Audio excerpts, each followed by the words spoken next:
You are already enough. You don't need to earn your worth. You need to notice it. Anonymous. Hello and welcome. My name is Rebecca, and this is the Amor Factor.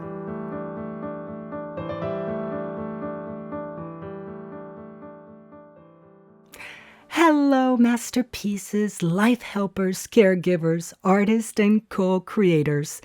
Today, we're going to take another deep dive into the concept of self-value. If you haven't heard our previous episodes, take a few minutes to listen to them now.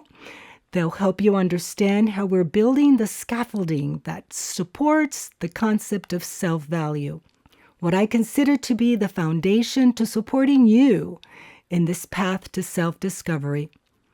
Many experts have concluded that to help motivate someone toward a more functional and productive life, you often have to get to the heart of the matter.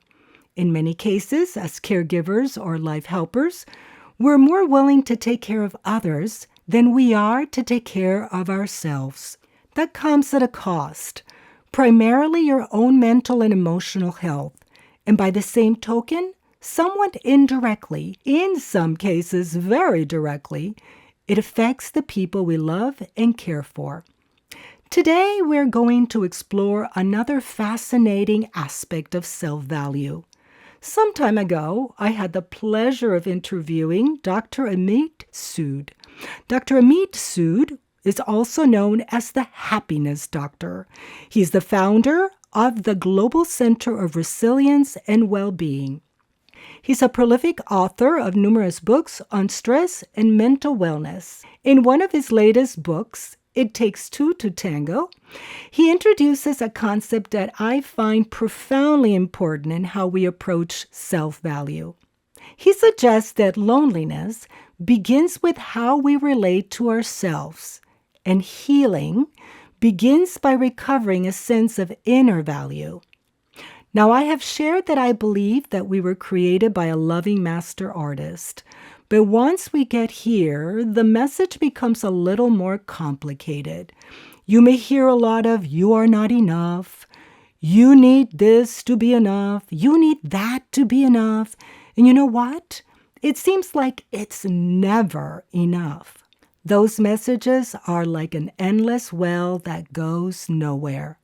Some people that have technically everything sometimes will tell you that all of it does not give them self-value. If it was not there before, do you think 5 mansions would give them self-worth?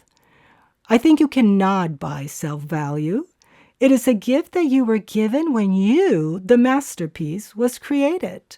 Unfortunately, many try to fill that emptiness with things or situations that sometimes are not so good or useful. And worst of all, they cannot do the job of helping you build a good sense of inner value. It is an insatiable quest that always brings you back to the origin of what this whole thing is about, the need for a healthy appreciation for who you were made to be and of who you are. And how do you think that affects your daily life? I mean, you may think you're hiding what you feel as you continue pushing through the day, taking care of others and completing your daily task. But little self-value has consequences, ramifications that you may think are invisible, but are affecting your health and your life. Loneliness is a big piece of that.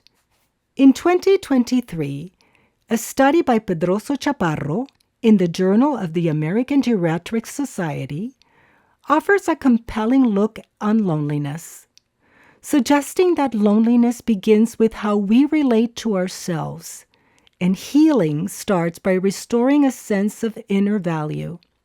So self-value and loneliness seem to be interconnected, and that makes sense, right? If you feel you're not valuable, you may feel empty and alone. Sometimes in a room full of family or even people you call friends, you can still feel all alone. Let's go a little further with that. In a study by Quarter in 2013, it is suggested that subjects who struggle with persistent loneliness in childhood can struggle later with depression. So would it be too much to extrapolate that if you have not been able to gain an acceptance of your self-value, you may struggle with loneliness and also depression down the road? So what do all these experts suggest that you do to gain self-value? In summary, there is one thing that they seem to agree on.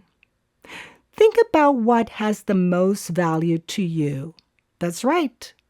Self-value requires treating yourself like if you were that masterpiece. Notice I said treating. Yes, it is a verb.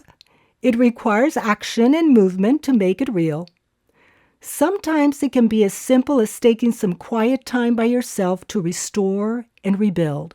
In the scriptures, Luke states Christ withdrew and prayed. This happened a few times after doing big things like choosing his 12 apostles or feeding the 5,000 and healing the crowds. This emphasizes the importance of taking time to retreat and review after the hard work of taking care of the needs of others. Christ shows us that it was important not just to show compassion to others, but also to do whatever it took to replenish by going back to his source of love in prayer.